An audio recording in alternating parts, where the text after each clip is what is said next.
Bonjour et re-bienvenue dans ma bibliothèque. Nous sommes toujours à Montréal et je suis toujours Bruno Lalonde.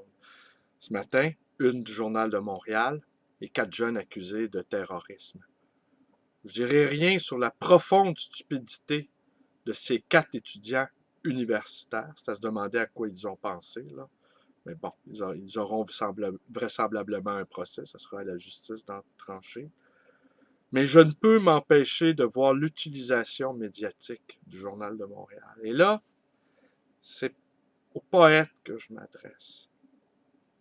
Dans une vidéo récente, j'ai dit que la meilleure façon de faire taire un poète, c'est de le publier. Félix Leclerc disait la meilleure façon de tuer un homme, c'est de le payer à rien faire. En 2012, la meilleure façon de tuer un poète, c'est de le publier dans une des maisons d'édition appartenant à Québécois. Vous râlez, vous rouspétez contre celui que j'ai promis de ne plus jamais nommer, on va l'appeler M. Vous chialez contre Éric Duhem, ça on peut le nommer, il n'a pas été encore, son nom n'est pas encore devenu tabou, pas pour l'instant. Et en même temps, ben, vous envoyez vos manuscrits à Québécois. Vous espérez voir vos livres sur les rayons d'Archambault. En 2008, le salaire déclaré, je n'ai pas fait de recherche plus avancée, là, mais en 2008, le salaire déclaré de Pierre-Carl Péladeau dépassait le 7 millions de dollars par année. Par jour, ça donne environ 20 000 dollars. C'est pas pire, 20 000 dollars. C'est sûr que c'est un peu moins que celui de Gomez. Mais bon, 20 000 dollars par jour et le prix qui est donné, le prix québécois qui est donné au Festival de Trois-Rivières est de 10 000 dollars. La bourse, 5 000. Alors, on pourra en conclure que dans son immense générosité, Pierre-Carl Péladeau, pour vous faire taire, vous offre même pas le salaire d'une journée. Alors, si vous voulez être conséquent, là, poète, écrivain, si vous voulez lutter contre le monstre bicéphale, le monstre médiatique bicéphale québécois, Power Corp. Dans le cas de Power Corp, on a compris que depuis longtemps, ils ont abandonné les velléités littéraires. Oui, il y a déjà eu, sous la direction de Roger Lemelin, même Hubert Aquin on avait même offert un poste de libraire à Henri Tranquille au début des années 70. Le journal La Presse avait des velléités dans le domaine littéraire. Et puis finalement, ils ont peut-être compris que c'était pas une bonne chose. Pas juste que c'était pas payant, mais que c'était peut-être pas une bonne chose de créer une entreprise où il y aurait une génération de gens intelligents. Alors, probablement, ils ont compris ça, ils se sont recyclés dans d'autres activités. Et plus je vieillis, plus j'ai l'impression que l'art, pour la classe moyenne, est en train de devenir un opium.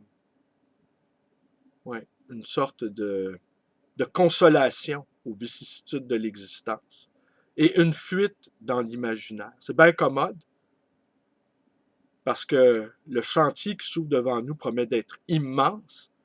Et puis quand on a une œuvre de poète à faire, ben, vaut mieux laisser le monde tel qu'il est pour que nos œuvres soient reçues.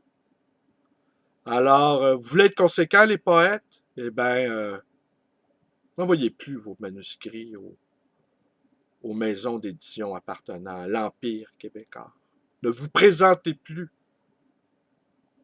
au Festival de poésie de Trois-Rivières. Sacrifiez-vous un peu. Et rappelez-vous aussi, puis ça a été démontré historiquement, je pourrais parler de quelques souvenirs personnels que j'ai là-dessus, mais je ne le ferai pas, craignant des poursuites, évidemment. Hein? On a tous peur des poursuites maintenant. Pierre-Carl Péladeau est un ancien communiste, d'obédience stalinienne. Il le sait qu'il doit contrôler la parole des marges. Alors, de maisons d'édition de poésie au club de hockey, en passant par Star Academy, Si vous ne voyez pas, là, vous, les poètes, là, qu'au fond, on vous publie pour que vous soyez des êtres inoffensifs, franchement, là, je sais pas quoi vous dire. Alors réfléchissez à ça. Si vous en avez assez de M, n'oubliez pas une chose. M, je pense pas que Pierre-Carl Péladeau lui donne seulement qu'une journée de son salaire annuel. Je pense qu'il doit être payé beaucoup plus que ça. Beaucoup plus que ça. Je n'irai pas vérifier, j'en ai assez aujourd'hui. Alors, simplement pour vous dire, réfléchissez à la cohérence de vos vies, de la nécessité que nos paroles coïncident avec nos actes.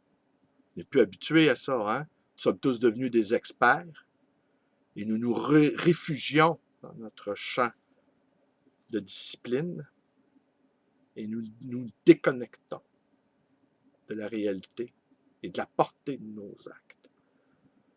Alors, poète, soyez courageux. Merci, bonne journée.